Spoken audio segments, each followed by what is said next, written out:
Hi hello ನಮಸ್ಕಾರ.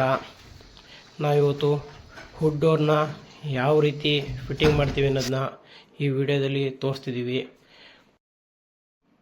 ಕೊನೆವರೆಗೂ ನೋಡಿ. ನಾವು ಈ ಥರ ಯಾಕೆ ಡೋರ್ನ ನಿಲ್ಲಿಸ್ಕೋತೀವಿ ಅಂತಂದರೆ, ಈ ಇಂಚಸ್ ಕೈ ಆಗಿರ್ಬೋದು ಅದು ಸ್ಟ್ರೈಟಾಗಿ ಆಗಿದೆಯೋ ಇಲ್ವೋ ಅಂತ ನೋಡೋಕ್ಕೋಸ್ಕರ ಅದನ್ನ ನಾವು ಹಿಂಗೆ ಸ್ಟ್ರೈಟಾಗಿ ಇಟ್ಕೋತೀವಿ. ಸ್ಟ್ರೈಟಾಗಿಲ್ಲ ಅಂತಂದರೆ ಅದನ್ನ ಮಾರ್ಕ್ ಮಾಡ್ಕೋತೀವಿ. ಮಾರ್ಕ್ ಮಾಡ್ಕೊಂಡಾದ್ಮೇಲೆ ಅದು ಏನಿದೆ ಆ ಸ್ಟ್ರೈಟಾಗಿ ಒಂದೇ ಲೆವೆಲ್ಗೆ ಬರೋಕ್ಕೋಸ್ಕರ ಅದನ್ನ ಗೊತ್ತಾಗ್ತೀವಿ.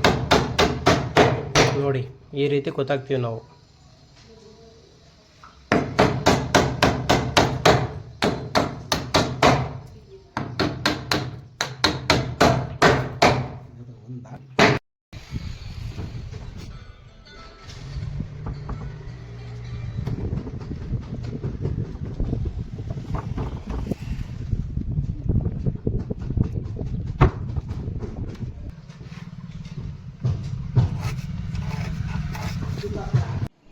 ಅದನ್ನೆಲ್ಲ ಗೊತ್ತಾಕಾದ್ಮೇಲೆ ನಾವು ಇಂಚಸ್ಗೆ ಮಾರ್ಕ್ ಮಾಡ್ಕೋತೀವಿ.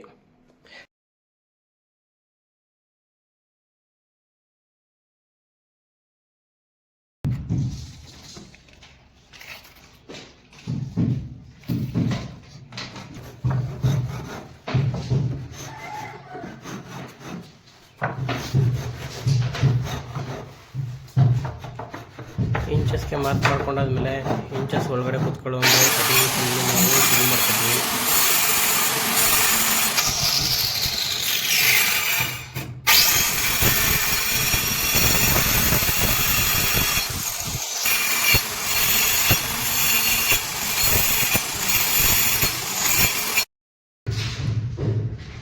ಗ್ರೂ ಮಾಡಿದ್ಮೇಲೆ ಅದೆಲ್ಲ ತೆಗೆದಾದ್ಮೇಲೆ ಈ ಥರ ಇಂಚಸ್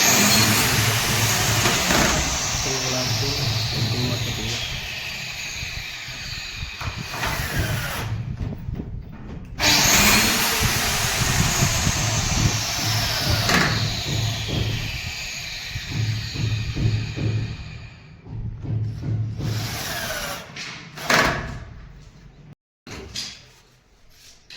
ಇಂಚಸ್ನೆಲ್ಲ ಫಿಟ್ ಮಾಡ್ಕೊಂಡಾದ್ಮೇಲೆ ಡೋರ್ನ ವಾಸ್ಕಲ್ಗೆ ಈ ಥರ ಮಾಡಿ ಮಾರ್ಕ್ ಮಾಡ್ಕೋಬೇಕು. ಯಾವ ವೈಟನ್ನು ನಾವು ಇಂಚಸ್ಗಳನ್ನ ಅಲ್ಲಿ ವಾಸ್ಕಲ್ಗೂ ಸುತ್ತ ತೊಡ್ಕೋಬೇಕು.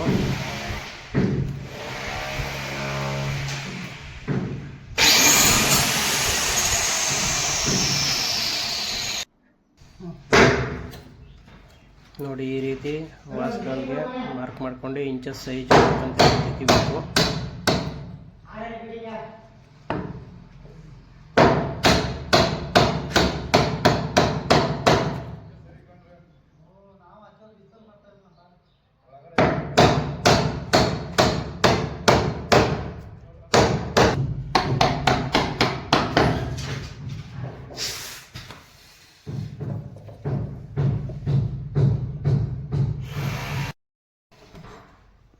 ಚೂರು ಲೂಸ್ ಮಾಡಿ ಮೇಲೆ ಒಂಚೂರು ಲೂಸ್. ಅದನ್ನೆಲ್ಲ ತೆಗೆದಾದ್ಮೇಲೆ ಒಳಗೆ ಡೋರ್ನ ಫಿಟ್ಟಿಂಗ್ ಮಾಡೋದು. ಕೊನೆಯವರೆಗೂ ವಿಡಿಯೋ ನೋಡಿದ್ದಕ್ಕೆ ಧನ್ಯವಾದಗಳು. ಹೀಗೆ ಇದೇ ರೀತಿ ಇನ್ನೂ ಹೆಚ್ಚಿನ ವಿಡಿಯೋಗಳನ್ನ ಹಾಕ್ತಿರ್ತೀನಿ. ಸಬ್ಸ್ಕ್ರೈಬ್ ಮಾಡಿ, ಹೀಗೆ ಸಪೋರ್ಟ್ ಮಾಡಿ. ಧನ್ಯವಾದಗಳು.